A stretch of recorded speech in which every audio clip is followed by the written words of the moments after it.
But in the paintings of Rockwell's contemporary, Edward Hopper, those unsettling undercurrents are brought to the surface. What's wrong with America was what his art was all about.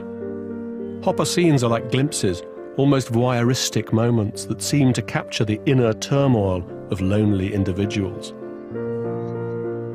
The angst in the soul of modern America. Hopper's world is not dynamic or dangerous.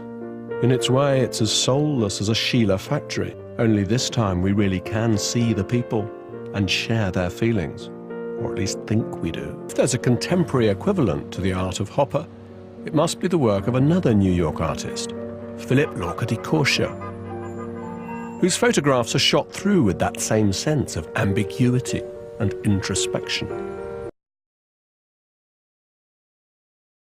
So, Philip Lorca, what is it that draws your eye to Hopper? What do you value in his work? I value the contradictions, really. I think complexity often results from contradiction, and he does create a lot of tension between what is there and what is not there. I find the images that I like the most do kind of have a narrative to them, a tension between reality and fiction. Can you give me an example of that? Well, I think the one that's strangely the most casual, though it's the most elaborate, is the movie theater, the usherette. You're looking at a movie, an audience watching the movie, and then in a place in the image where the usherette cannot see the audience and the audience cannot see her, she's in her own bubble.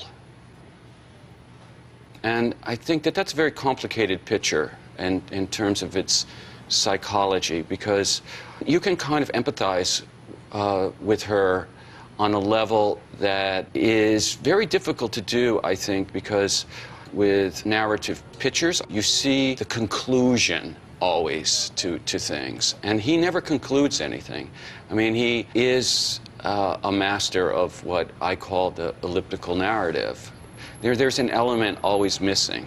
But when I think about your own work in relation to Hopper, I always think of that wonderful series you did called Heads, which seems to me, in their sort of catching of people in their own lonely bubble in the city, almost like a photographic reenactment of a kind of Hopper voyeurism.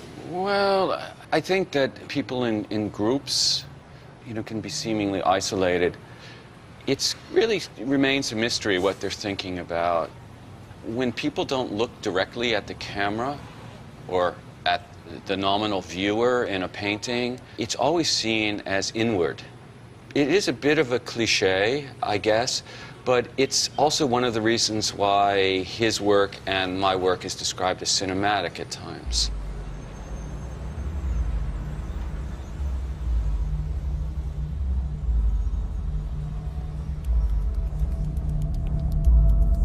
Hopper's most cinematic painting, and his most famous, is Nighthawks, painted in 1942. It's an apparently simple scene, 4 figures in a New York diner at night. But as a viewer, you're instantly gripped by the possibilities of what might be going on here. And that, as always with Hopper, is far from straightforward. Hopper's pictures evoke aftermaths or preludes, moments when things have just happened or are just about to happen in lives that he deliberately leaves inscrutable.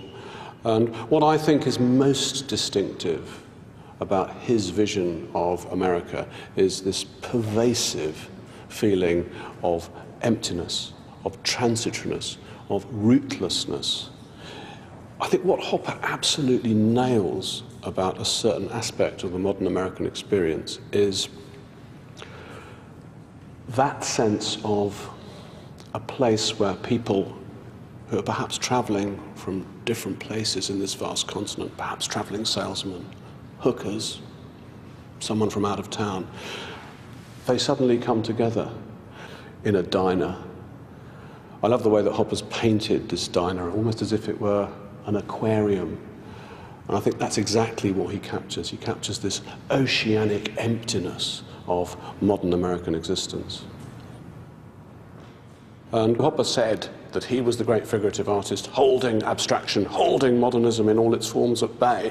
I actually think his own language of expressing modern alienation, if you like, is full of touches of abstraction and modernism. Look at the way in which he's melted the walls behind these seated figures into this bruised, blue, empty void. Look at the way he's painted that stripe of a window frame and isolated it against that yellow expanse. The picture is full of little touches of abstraction, little plays of light and shade that to me suggest that Hopper isn't nearly as far away from the first great generation of American abstract painters as he claimed to be.